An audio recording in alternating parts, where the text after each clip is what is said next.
What's up, everyone? I'm Sippin Ice, and this is Spilling the T, a new segment where I'll be telling you some true horror stories and some moments from my own life. If you find yourself enjoying the content, please consider hitting that like button and subscribing for more content just like this. With all that being said, enjoy the video. If you are a returning viewer or watch the YouTuber Chills, then you may know where this story leads us. The year is 2019, and I discover my small town has a cemetery hidden deep within the woods of a long country road. The cemetery in question was called Claps Factory Cemetery.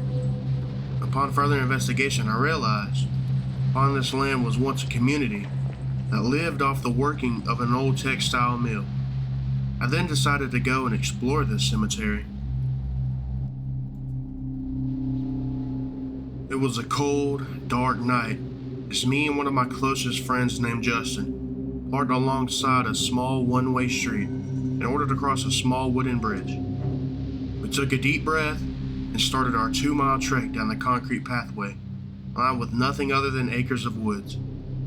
As we were walking and growing closer to the cemetery, the thick trees seemed to squeeze us as the pathway began to shrink. After what seemed like an eternity, finally saw the dilapidated sign sprawled in rust and graffiti. The sign read Claps Factory Cemetery and showed that it was in fact established in the 1830s. As we approached the sign, we could see the headstones start appearing one after the other. Just before entering, my friend exclaimed that they would not be joining me, out of fear of what may lay hidden in the cemetery. I assured them that everything would be okay, and as I turned to enter, fear slowly begins to overwhelm me.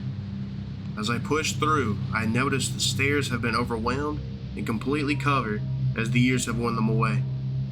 I swallow my fear and proceed to enter the old cemetery.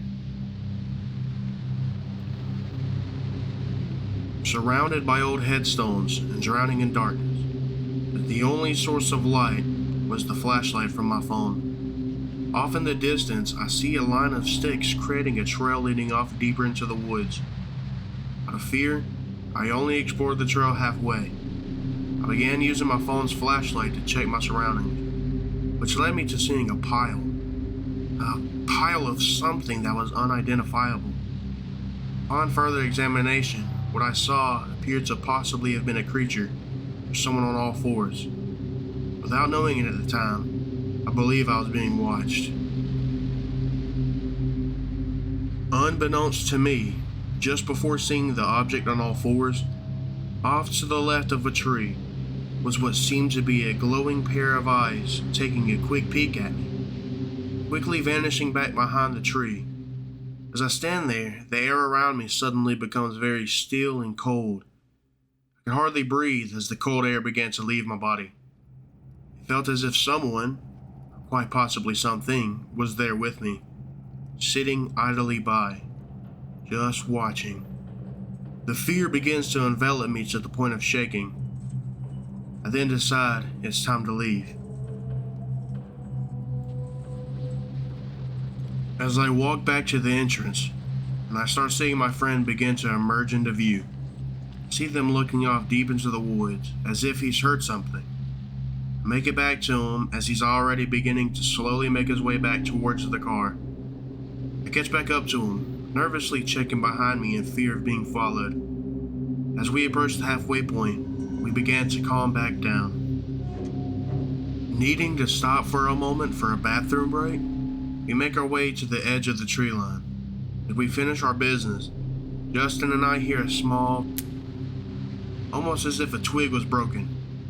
We tried not to think much of it and continue our walk, when all of a sudden, my camera turned a deep red tint and stayed until I called it out. Afterwards, the red tint quickly vanished back into the yellow of the street lamp. As we continue on, almost as if taunting me, the red tint came back as quickly as it had left.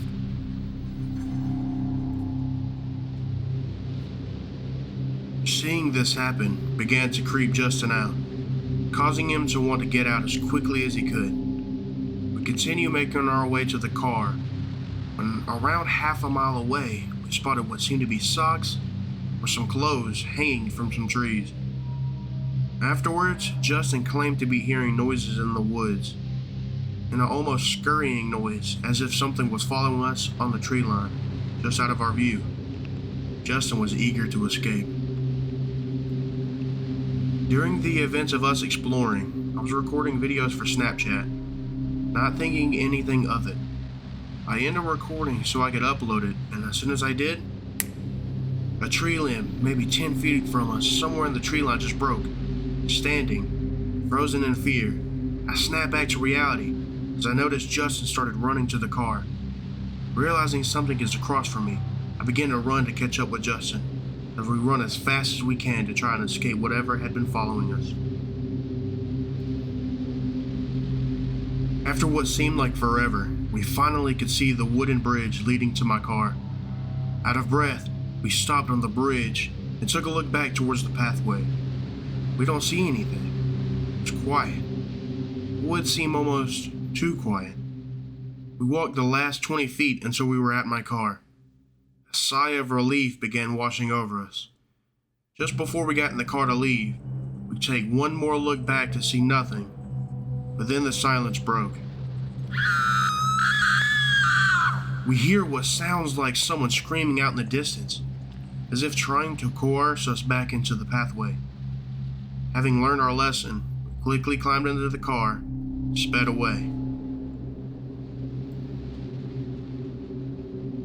Enjoy my spooky memory? Leave a like and consider hitting that subscribe button for more true horror stories and events from my life. After seeing the request for a part 2 and the positive feedback for my video featuring on Chill's YouTube page, I, along with some others, decided to go back and do a more thorough search and investigation. Some terrifying events followed that night, causing me to never return. If you would like to see that, let me know down in the comments. I appreciate all the love and support.